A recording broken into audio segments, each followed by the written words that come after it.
కేంద్ర హోంమంత్రి అమిత్ షాతో ఏపీ మంత్రులు నారా లోకేష్ వంగలపూడి అనిత భేటీ అయ్యారు.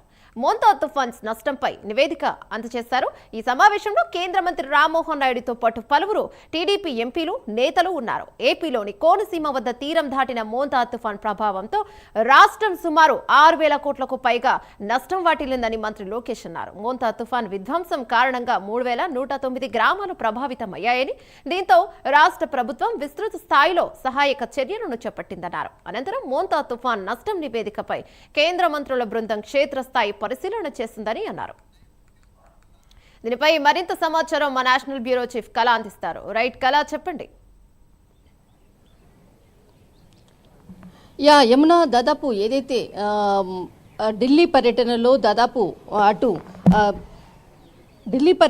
దాదాపు నారా లోకేష్ ఐటీ శాఖ మంత్రి, ఆంధ్రప్రదేశ్ ఐటీ శాఖ మంత్రి నారా లోకేష్ ఢిల్లీ పర్యటన రెండవ రోజు కొనసాగుతుంది. దాదాపు ఉదయం ఇక్కడ మనకు ఆంధ్రప్రదేశ్కి సంబంధించినటువంటి ఎంపీలతో సహా ఇటు నారా లోకేష్, తర్వాత హోంమంత్రి వంగలపూడి అనిత కూడా పార్లమెంట్కి చేరుకోవడం జరిగింది. 10:30 గంటల సమయంలో దాదాపు ఎంపీలతో కూడా కొంతసేపు సమావేశం జరిపారు. అనంతరము ఏదైతే సమావేశాలు అటు లోక్సభ, రాజ్యసభ కూడా రెండు కూడా సమావేశాలు జరుగుతున్నటువంటి సమయంలో కొంతసేపు కూడా ఏదైతే ముందస్తుగానే నిర్ణయించినటువంటి సమాచారం మేరకు ఏదైతే ఇక్కడ కేంద్ర హోంశాఖ మంత్రి అమిత్ షాతో భేటీ కానున్నారు.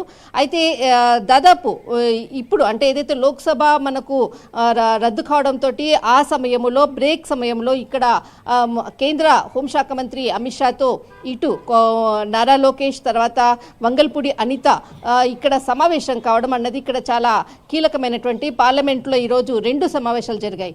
ఒకటి కేంద్ర హోంశాఖ మంత్రితో జరిగినటువంటి సమావేశము, తర్వాత మరొకటి వ్యవసాయ శాఖ మంత్రి శివరాజ్ సింగ్ చౌహాన్తో జరిగినటువంటి సమావేశం.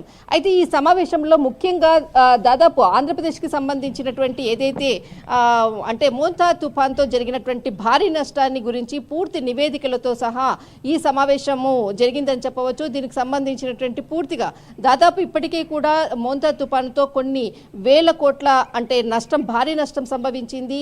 కొన్ని గ్రామాలు కూడా నీట మునిగినటువంటి పంట నష్టం, భారీ నష్టం ఉండడంతో ఈరోజు పూర్తి సమాచారంతో ఇక్కడికి రావడం జరిగింది. దీనికి సంబంధించినటువంటి దాదాపు 6,352 కోట్ల నష్టము ఆంధ్రప్రదేశ్కి వాటిల్లింది. దీనికి సంబంధించినటువంటి పూర్తి నివేదికలతో కేంద్ర హోంశాఖ మంత్రి అమిత్ షాతో భేటీ అయ్యారు. ఈ నివేదికలో మాత్రము ఖచ్చితంగా ప్రభుత్వానికి సహాయం చేయాలి అంటూ కూడా ఇటు కేంద్ర ఐటీ శాఖ మంత్రి నారా లోకేష్ కోరడం జరిగింది. అయితే ఈ భేటీలో హోంమంత్రి వంగల్పూడి అనితతో పాటు మరికొంతమంది ఎంపీలు కూడా ఈ భేటీ కావడం జరిగింది. అయితే ఇక్కడ 24 జిల్లాల్లో జరిగినటువంటి భారీ నష్టం ఎక్కువగా మనకు కృష్ణా జిల్లాలో జరిగింది. తర్వాత 443 మండలాల్లో, తర్వాత 24 జిల్లాల్లో ఇక్కడ నీట మునిగినటువంటి గ్రామాలు దాదాపు 319, ఇక్కడ 3019 గ్రామాలు నీట మునిగినాయి. భారీ నష్టం సంభవించింది. కానీ ఎప్పుడు కూడా ఇంత భారీ నష్టము సంభవించలేదు. కానీ ఏదైతే మోంతా తుఫాన్ దాదాపు 27, 28వ తేదీలో జరిగినటువంటి తుఫానుతో ఒక్కసారిగా కూడా ఆంధ్రప్రదేశ్ అంతా కూడా నేలమట్టం అయింది.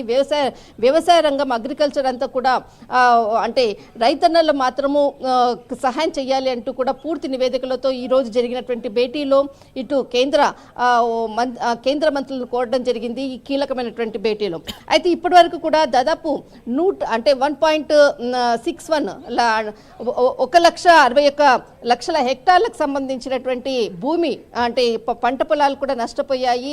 దీనికి సంబంధించినటువంటి పూర్తి డాటాతో సహా కూడా ఇక్కడ హోంశాఖ మంత్రి అమిత్ షాతో కూడా భేటీ కావడము, తర్వాత దీనికి స్పందించినటువంటి హోంశాఖ కూడా ఖచ్చితంగా దీనిపై త్వరలోనే దీనికి సంబంధించినటువంటి సహాయ సహకారాలపై కూడా ఒక పాజిటివ్గా దీనిపై స్పందించినట్లు కూడా తెలుస్తుంది. అయితే మొత్తం మీద మాత్రం ఏదైతే 2 రోజుల పర్యటనలో భాగంగా అటు కేంద్ర మంత్రులతో సమావేశమే చాలా కీలకమని చెప్పవచ్చు. యమున, రైట్, థ్యాంక్ యూ కళ.